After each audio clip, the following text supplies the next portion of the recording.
उम्मीद है दोस्तों आपने थ्री इडियट फिल्म देखी होगी, जहां रेंचो एक उड़ने वाली वस्तु से अपने कॉलेज के छात्रों को चौंका रहा था, बल्कि लाइव प्रसारित भी कर रहा था। आकर्षक तो था, देखने में वो बहुत कठिन लग रहा था, लेकिन वो केवल सामान्य उड़ने वाला एक सामान था, जो कि हाँ थोड़ा कठिन तो है, जिसे विभिन्न कामों के लिए उपयोग में लिया जा सकता है। इनमें सैन्य से लेकर सामान को कहीं पहुंचाने जैसी सेवाएं शामिल हैं। निगरानी से लेकर फिल्मांकन तक विभिन्न उद्योगों में ड्रोन का तेजी से उपयोग किया जा रहा है। ड्रोन का उपयोग अब रसद बढ़ाने और चिकित्सा आपूर्ति प्रदान कर जीवन बचाने के लिए किया जा रहा है। आज हम ड्रोन निर्माण और आपूर्ति में शामिल 5 ड्रोन कंपनियों के बारे में जानेंगे। यह एक बढ़ता हुआ उद्योग है, इसलिए यहाँ कुछ स्टॉक हैं जिन्हें आप बढ़ते उद्योग में निवेश कर सकते हैं। लेकिन उससे पहले प्रणाम टीवी और सज्जनों, स्वागत है आप सभी का आपके अपने फाइनेंस 44 में। आप लोगों से विनती है दोस्तों कि वीडियो को अभी लाइक कर दें, क्योंकि आपके लाइक से यूट्यूब के एल्गोरिथम को पता चलता है कि ये जो वीडियो है जानकारीपूर्ण है और ज्ञान देने वाला है, जिससे कि फिर ये और लोगों तक इसे पहुँचाता है। और चलिए अब वीडियो को शुरू करते हैं और जानते हैं ड्रोन इंडस्ट्री के बारे में। और बता दूं दोस्तों कि एक ड्रोन, जिसे मानव रहित हवाई वाहन या UAV के रूप में भी जाना जाता है, एक उड़ने वाली मशीन है जो दूर से संचालित होती है। हाल के वर्षों में ड्रोन की लोकप्रियता बढ़ी है।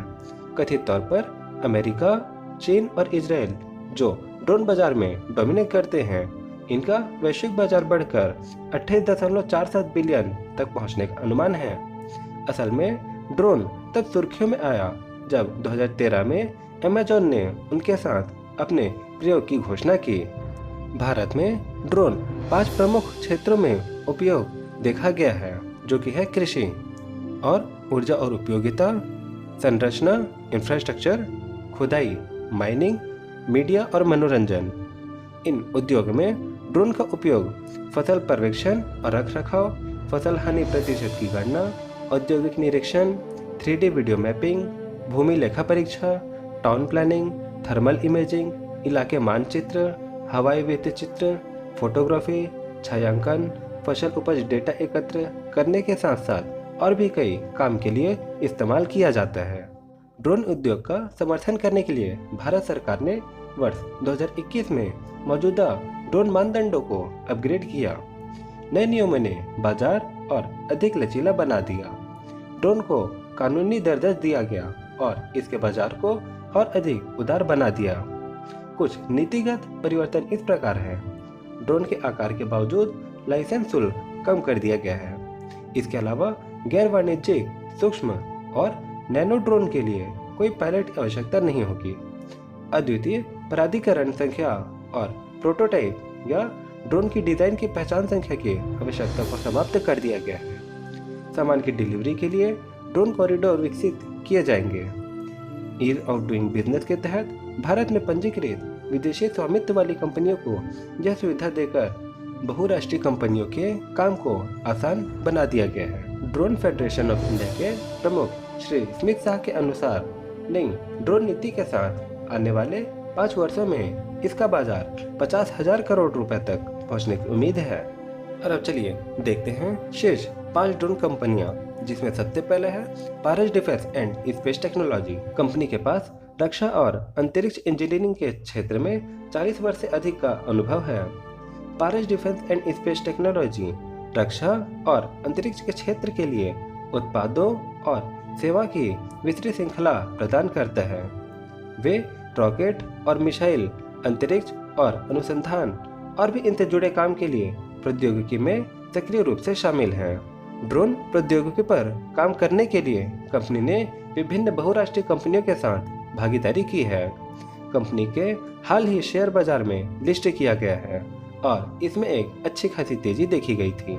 इसी के साथ पारस डिफेंस का फंडामेंटल देखते हैं तो इसका मार्केट कैपिटलाइजेशन 3065 करोड़ का है और जो डिविडेंड यील्ड है वो 0 है।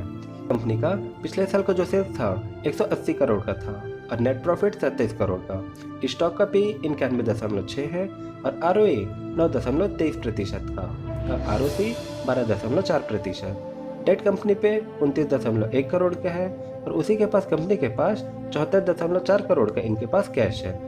सेल्स ग्रोथ देखते तो पिछले एक साल में 31%, पिछले 3 साल में 5 और पिछले 5 साल में 30% से इनका सेल्स ग्रोथ बढ़ा है। वहीं प्रॉफिट ग्रोथ पिछले 1 साल में 61, पिछले 3 साल में 12 और पिछले 5 साल में 68% से इनका प्रॉफिट ग्रोथ बढ़ रहा है। CAGR देखते हैं तो पिछले 1, 3 और 5 साल में इनका जो CAGR है वो शून्य रहा। ROE पिछले 1 साल में 9, पिछले 3 साल में 10 और पिछले 5 साल में 12% से इनका ROE बढ़ा। ROCE पिछले 1 साल में 12, पिछले 3 साल में 12 और पिछले 5 साल में 15% से ROCE बढ़ा है। होल्डिंग देखते हैं तो प्रमोटर का इसमें 58.94% का स्टेक है, फॉरेन इंस्टीट्यूशन का 0.23, डोमेस्टिक इंस्टीट्यूशन का 2.60 और बचा पब्लिक के पास 38.23% का स्टेक है। इसके बाद है DCM Shriram limited. DCM Shriram limited ने हाल ही में तुर्की की ड्रोन बनाने वाली कंपनी जायरन डायनामिक्स में 30% की हिस्सेदारी खरीदी है, जिसका उद्देश्य सैन्य और नागरिक क्षेत्रों में विभिन्न उपयोगों के लिए दुनिया भर में UAV बनाना है। जायरन डायनामिक्स छोटी रोटरी विंग बनाती है। यह सब इसलिए क्योंकि DCM श्रीराम इंडस्ट्रीज लिमिटेड को मानव रहित हवाई वाहन UAV के निर्माण के लिए औद्योगिक लाइसेंस दिया गया था। और अब चलिए DCM श्रीराम का फंडामेंटल देखते हैं। तो इसका मार्केट कैपिटलाइजेशन 716 करोड़ का है और जो डिविडेंड यील्ड है 1.82% का है। कंपनी का जो पिछले साल का जो सेल्स है 2123 करोड़ का था और नेट प्रॉफिट 66 करोड़ का। स्टॉक का PE 10.3 है और ROE 10.1, वहीं ROCE 11.1% का। डेट कंपनी पे 566 करोड़ का है और इसी के अगेंस्ट में कंपनी के पास 37 करोड़ का कैश है। सेल्स ग्रोथ देखते हैं तो पिछले 1 साल में 18, पिछले 3 साल में 8, पिछले 5 साल में 7% इनका सेल्स ग्रोथ बढ़ा है। वहीं प्रॉफिट ग्रोथ देखते हैं तो पिछले 1 साल में -5, पिछले 3 साल में -4 और पिछले 5 साल में -12% से इनका प्रॉफिट ग्रोथ लगातार घट रहा है। CAGR देखते हैं तो पिछले 1 साल में -8% से घटा है, लेकिन पिछले 3 साल में 38 और पिछले 5 साल में 5% से CAGR इनका बढ़ रहा है। ROE पिछले 1 साल में 10, पिछले 3 साल में 13 और पिछले 5 साल में 14% से ROE बढ़ रहा है। वहीं ROCE पिछले 1 साल में 11, पिछले 3 साल में 12, पिछले 5 साल में भी 12% से ROCE बढ़ रहा है। होल्डिंग देखते हैं तो प्रमोटर के इसमें 50.11% का स्टेक है, फॉरेन इंस्टीट्यूशन का 0.35, डोमेस्टिक इंस्टीट्यूशन का 0.01 और बाकी बचा पब्लिक के पास 49.53% का स्टेक है। इसके बाद है Hindustan aeronautics limited HAL। HAL limited Bharat में स्थापित है और यह एक सरकारी कंपनी है जिसमें भारत के राष्ट्रपति की कंपनी में 89.97% की हिस्सेदारी है। कंपनी विमान, हेलीकॉप्टर, एरो इंजन और इनसे जुड़े कामों की डिजाइन, विकास, निर्माण, मरम्मत और उत्पादों की एक विस्तृत श्रृंखला में काम करती है। कंपनी भारत में पहले 5 तापस ड्रोन उत्पादन करेगी। पिछले साल इन्हें भारतीय वायुसेना से 70 बेसिक ट्रेनर HTT-40 विमानों की आपूर्ति के लिए एक अनुरोध प्रस्ताव मिला था। और अब चलिए HAL का फंडामेंटल देखते हैं। तो HAL का मार्केट कैपिटलाइजेशन 82,309 करोड़ का है और जो डिविडेंड यील्ड है 2.03% का है। कंपनी का पिछले साल का जो सेल्स है 24,620 करोड़ का था और जो नेट प्रॉफिट है कंपनी का 5,086 करोड़ का था। स्टॉक का PE 15 है और ROE 29 और ROCE 30% और डेट कंपनी पे 48 करोड़ का है और इसी के अगेंस्ट में कंपनी के पास 14,344 करोड़ का कैश है। मतलब कंपनी एक प्रकार से कैश रिच है, हम देख सकते हैं। सेल्स ग्रोथ देखते हैं तो पिछले 1 साल में 17, पिछले 3 साल में 7 और पिछले 5 साल में 7% से इनका सेल्स ग्रोथ बढ़ रहा है। वहीं प्रॉफिट ग्रोथ पिछले 1 साल में 67%, पिछले 3 साल में 29 और पिछले 5 साल में 14% से इनका प्रॉफिट ग्रोथ बढ़ रहा है। साथ ही CAGR पिछले 1 साल में 79%, पिछले 3 साल में 48 और पिछले 5 साल में 0% से इनका CAGR बढ़ रहा है। ROE पिछले 1 साल में 29, पिछले 3 साल में 25 और पिछले 5 साल में 30% से ROE भी बढ़ रहा है। साथ ही ROCE भी पिछले 1 साल में 30, पिछले 3 साल में 37 और पिछले 5 साल में 37% से ROCE भी बढ़ रहा है। होल्डिंग देखते हैं तो प्रोमोटर के इसमें 75.15% का स्टेक है।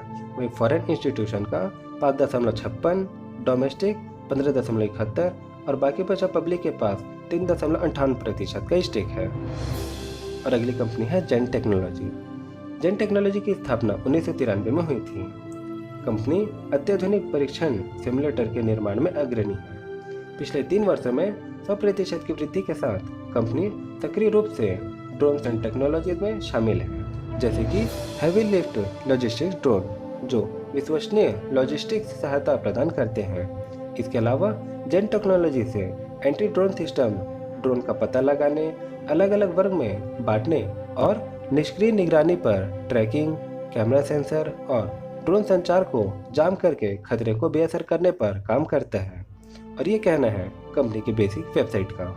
इसी के साथ जेन टेक्नोलॉजीज का फंडामेंटल देखते हैं तो इसका मार्केट कैपिटलाइजेशन 1696 करोड़ का है और जो डिविडेंड यील्ड है 0.05 का है। पिछले साल कंपनी का जो सेल्स है 70 करोड़ का था और जो नेट प्रॉफिट है 3 करोड़ का। स्टॉक का पी 164 है, ROE 1 और ROC 2% का और कंपनी पे 15 करोड़ का डेट है और इसी के अगेंस्ट में कंपनी के पास 83 करोड़ का कैश है। सेल्स ग्रोथ देखते हो तो पिछले 1 साल में 60, पिछले 3 साल में -9 और पिछले 5 साल में 3% से इनका सेल्स ग्रोथ बढ़ता घटता हुआ दिख रहा है। साथ ही प्रॉफिट ग्रोथ पिछले 1 साल में 276% से बढ़ा है, लेकिन पिछले 3 साल में -46 और पिछले 5 साल -22% से प्रॉफिट ग्रोथ घटा था। CAGR देखते हैं तो पिछले 1 साल में 16, पिछले 3 साल में 49 और पिछले 5 साल में 32% से इनका CAGR बढ़ रहा है। साथ ही ROE पिछले 1 साल में 1, पिछले 3 साल में 11 और पिछले 5 साल में 0% से इनका ROE बढ़ा है। साथ ही ROCE भी 1 साल में 2, पिछले 3 साल में 12 और पिछले 5 साल में 10% से ROCE बढ़ रहा है।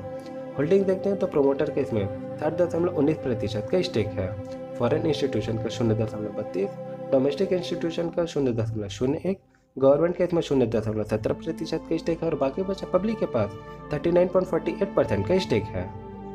और इस लिस्ट में आखिरी कंपनी है रतन इंडिया एंटरप्राइजेस।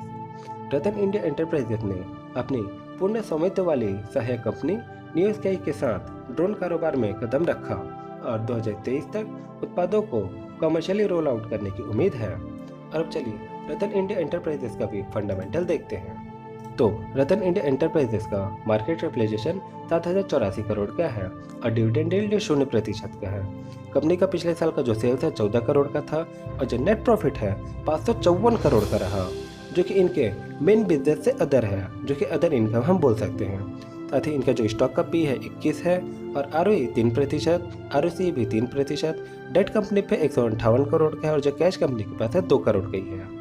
सेल्स ग्रोथ देखते हैं तो पिछले 1 साल में कंपनी का जो सेल्स ग्रोथ है वो 13,890% से वो बढ़ा है, लेकिन पिछले 3 साल में 0 और पिछले 5 साल में 0% ही रहा। साथ ही प्रॉफिट ग्रोथ भी पिछले 1 साल में 37,737% से इनका प्रॉफिट ग्रोथ बढ़ा था, लेकिन पिछले 3 साल में 26 और पिछले 5 साल में 15% से प्रॉफिट ग्रोथ बढ़ रहा है। CAGR देखते हैं तो पिछले 1 साल में 12, पिछले 3 साल में 186 और पिछले 5 साल में 53% से इनका CAGR बढ़ रहा है। साथ ही ROE पिछले 1 साल में 3, पिछले 3 साल -22 और पिछले 5 साल -62% से ROE घटने के बाद बढ़ रही है दिख रहा है।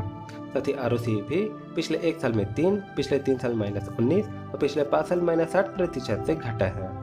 होल्डिंग देखते हैं तो प्रोमोटर के में 74.80% का स्टेक है, फॉरेन इंस्टीट्यूशन का 9.40, डोमेस्टिक इंस्टीट्यूशन का 0.02 और बाकी बचा पब्लिक के पास 15.76% का स्टेक है।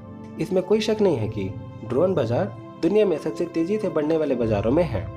यूएई बाजार में पहले से ही जबरदस्त विकास की संभावना है।